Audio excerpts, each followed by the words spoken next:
गोष्ट सांगणार नाही, पाहिजेच असेल तर कुठलं तरी एखादं भाषण त्याला देव करतोय बऱ्याच.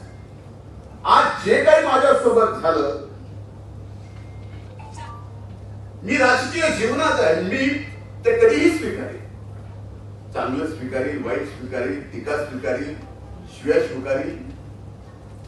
का तर मी राजकारणात आणि समाजकारणात लोकशाहीमध्ये हा टीका करायचा कुणालाही अधिकार मला करा. व्यक्ती म्हणून धनंजय मुंडेला करा. जर धनंजय मुंडे चुकलाय तर त्याला कधीच माफ करू नये, प्रत्येकाने करावं. पण तो विषय फक्त धनंजय मुंडेपर्यंत असावा, धनंजय मुंडेच्या जातीपर्यंत, धनंजय मुंडेच्या